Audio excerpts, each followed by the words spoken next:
Happy Wednesday, everybody. I'm Amanda Head, the Hollywood Conservative, and this is your Hollywood Minute. So, big primaries yesterday. Yesterday was probably the primary day that I was looking forward to the most because we had Liz Cheney in Wyoming and, of course, Lisa Murkowski in Alaska. So, the Alaska thing is strange. It's this ranked choice voting that Lisa Murkowski actually pushed to make the norm because she, I think, felt like she was going to lose the primary otherwise.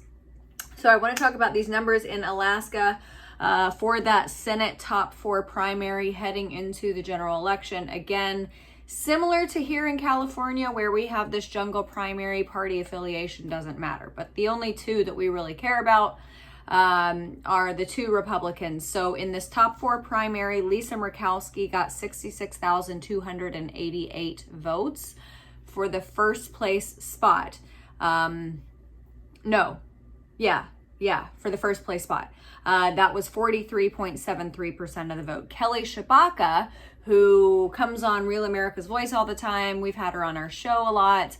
She is the America First MAGA candidate for that Alaska Senate seat. She came in with about 5,000 votes behind Lisa Murkowski at 61,225, so about 40% of the vote. The Democrat came in third with 9,436 votes, which was about 6% of the vote. So I think we know which direction that Senate seat is going to be going.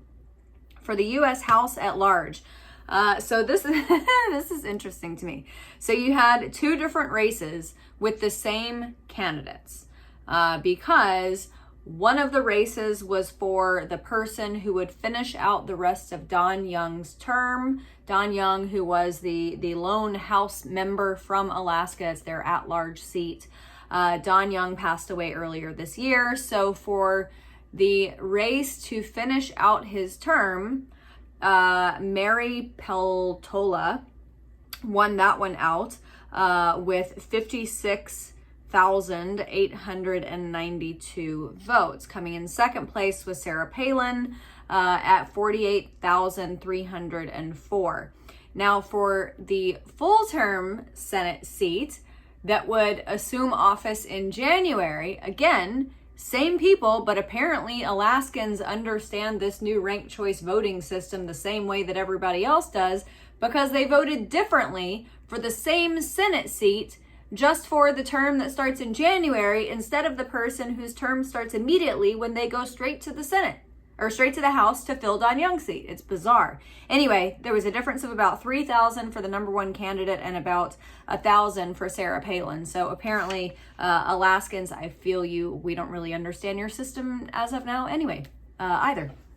Okay, for Alaska governor, again, another regular guest that John and I have on our show, Mike Dunleavy, won resoundingly 63,178 votes. That would be 42% of the vote compared to 22% of the vote for Les Gara, who is the Democrat running in that race.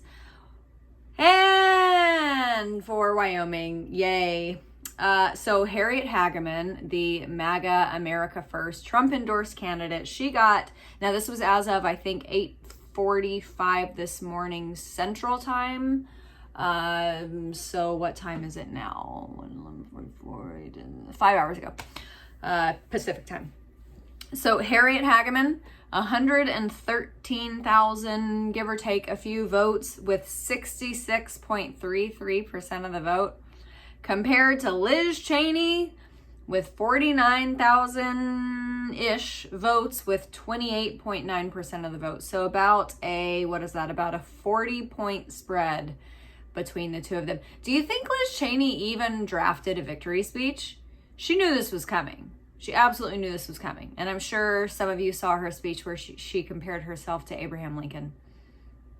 Yeah, that's rich. Can you imagine the hubris it requires to compare yourself to Abraham Lincoln?